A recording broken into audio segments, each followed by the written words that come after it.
ایک بھائی نے پوچھا ہے کہ آج کل یہ رواج پڑ گیا ہے بالخصوص دیہاتی علاقوں میں کہ جب مزارات پر منت مانی جاتی ہے اور اسے پورا کیا جاتا ہے تو اس کا طریقہ کار یہ ہوتا ہے کہ منت پوری کرنے والے دن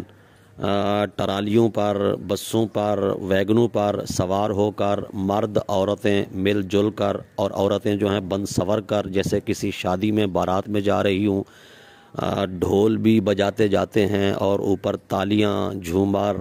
ہیں جی، بھنگڑے، پتہ نہیں کیا کیا، اس طرح یعنی شور شرابہ کر کے بارات کی صورت میں، بارات کی شکل میں مزار پر پہنچتے ہیں، اور وہاں جا کر بھی ڈھول بجتے ہیں، جھومر ہوتی ہے اور طرح طرح کی فضولیات، اور محرم نامحرم کا آپس میں مل جل کر اٹھنا بیٹھنا، بات چیت کرنا، دیکھنا، بے پردگی وغیرہ۔ تو کیا اس طریقے سے منت کو پورا کرنا درست ہے؟ اس کی شرعی حیثیت کیا ہے؟ تو اس بارے میں عرض یہ ہے کہ پیارے بھائی دیکھیے، جو کچھ آپ نے بیان کیا سوال کے اندر، یہ سارا طریقہ کار بالکل غیر شرعی ہے۔ منت پوری کرنے کا یہ کوئی طریقہ نہیں ہے، یہ کوئی انداز نہیں ہے، یہ سب خلاف شرع کام ہے۔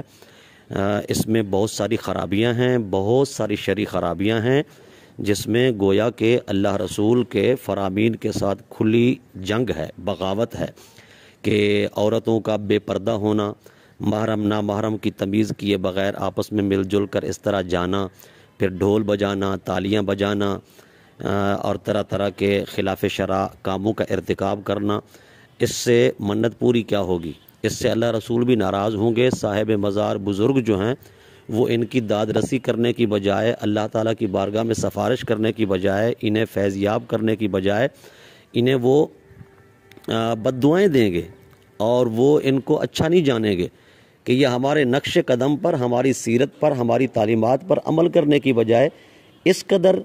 غیر شرعی امور کا ارتکاب کر رہے ہیں، فضولیات کا ارتکاب کر رہے ہیں، بہت ساری قباحتیں کر رہے ہیں۔ وہ ناراض ہوں گے، وہ غصہ ہوں گے۔ اللہ والے سے فیض حاصل کرنا ہے، اس کی توجہ چاہنی ہے، تو پھر اس کی بارگاہ میں عجز و نیاز کے ساتھ جانا پڑے گا، شریعت کے تمام امور کا، فرامین کا لحاظ کرتے ہوئے جانا پڑے گا، اور اللہ رسول کی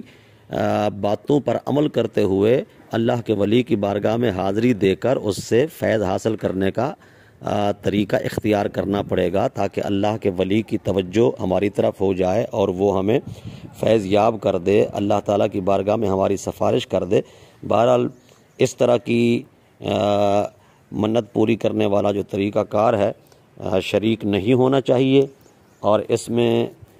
شامل ہونے والا گنہگار ہوگا، شریک ہونے والا گنہگار ہوگا، اللہ رسول کے غضب اور ناراضگی کو دعوت دینے کے مترادف ہے۔ ایسی منت پوری کرنے والی صورتحال سے بچنا، پرہیز کرنا بہت ضروری ہے، بائیکاٹ کرنا چاہیے ایسے لوگوں کا۔